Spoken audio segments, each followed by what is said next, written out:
Oi,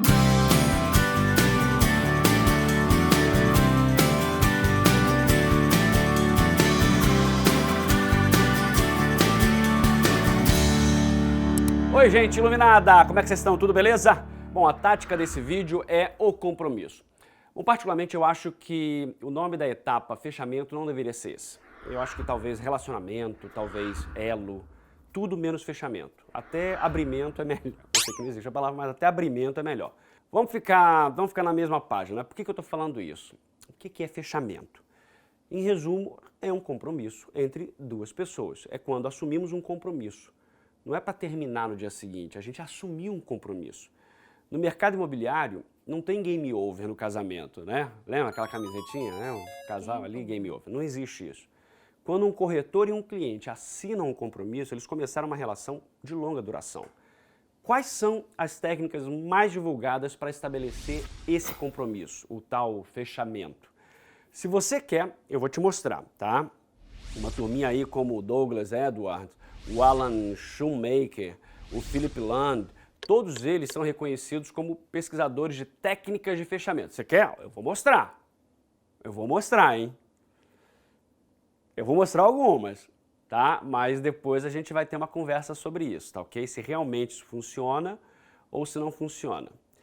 Vamos lá então. Fechamento da suposição. Essa tática consiste em tratar a venda como certa. Isso é mais velho que rascunho da Bíblia, né? Aí você chega para o lead, antes dele concordar em comprar, e diz o seguinte: então, a sua unidade vai ser sem o drywall, que divide a sala, ou com o drywall dividindo a sala? Ou seja, você já conversa com a pessoa como se ela tivesse fechado. Fechamento ou. Novamente, você força a venda perguntando coisas do tipo: podemos assinar agora ou amanhã, quando você trouxer os documentos? A pessoa nem deu a resposta ainda e você já está... Fechamento, última chance. Essa é aquela situação que o corretor coloca o cliente na parede dizendo: ó, eu estou com outro cliente interessado também nessa unidade e ele está precisando de uma posição para fechar. Fechamento intimidante. Essa é forte. Precisamos fechar agora, senão eu não consigo manter o preço para uma data futura. Fechamento direto ao ponto. O corretor termina a apresentação e chucha o contrato no cliente solicitando a assinatura. Fechamento chave de braço. Quando o cliente tentar escapar da venda questionando algum detalhe, você usa essa tática. Por exemplo, ele diz: eu só fecharia se tivesse com suíte. Aí você diz: e se eu conseguir uma unidade com suíte, a gente fecha agora? Fechamento Duque de Wellington. O cliente está indeciso. Aí você vai dar uma folha para ele com uma caneta. Depois você vai pedir para ele fazer duas colunas, coluna A e coluna B. Na coluna A, ele vai escrever as vantagens de comprar a unidade. Na coluna B, ele escreve o que impede de comprar a unidade. Agora vem o pulo do gato. Você ajuda o cliente com a coluna A, lembrando o máximo de benefícios do empreendimento. Faça ele escrever tudo em 2 minutos. Na coluna B, você diz para ele fazer a mesma coisa com obstáculos, tá, em relação a essa compra, mas agora sozinho, porque ele já aprendeu a dinâmica. Depois que ele enxergou o lado positivo com você das coisas, ver o lado negativo é muito mais difícil, principalmente sem a sua ajuda. Essa é pesada, né? Essa é complicada, né? Essa aqui lembra até tática da KGB, né? Da Rússia. Enfim. Fechamento, historinha de terror. É fácil, né? Você vai contar um caso de algum cliente que perdeu uma grande oportunidade. E aí você vai caprichar nos detalhes e faça o herói da história se lascar todo no final.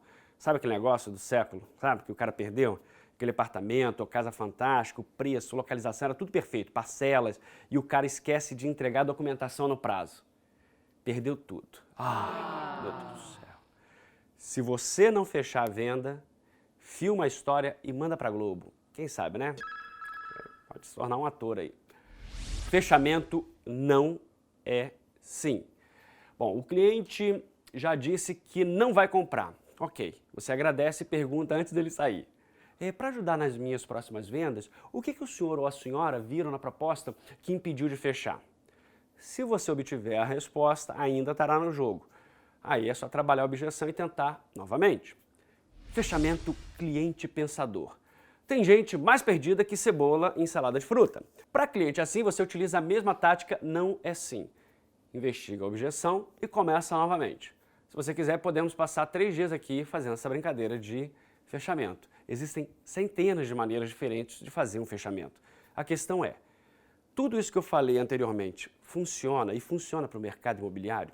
Vejamos. Todas essas práticas têm uma coisa em comum: pressionar o cliente a tomar uma decisão. A questão é que pesquisas como a do Rackham, no Spin Selling, capítulo 2, mostram que essa pressão realmente funciona. Ela funciona, mas para vendas simples, como aspirador de pó, batedeira, eletrodoméstico, cafeteira, enfim. Coisas que uma pessoa compra sem que isso gere um grande impacto na vida delas. No entanto, quando tratamos de vendas complexas, como é o caso de um imóvel, de um avião ou até mesmo um carro, o compromisso assumido ele vai gerar grande impacto financeiro e emocional. Se você duvida, experimenta destruir a cafeteira e depois o carro de alguém. Qual deles vai fazer essa pessoa sofrer mais? É claro que é o carro. Mas se a gente não vai pressionar, como é que a gente vai fechar a venda? Um dos passos importantes para essa etapa, em que o cliente estabelece um compromisso com o corretor, é garantir que os problemas apontados pelo cliente foram solucionados nas etapas anteriores.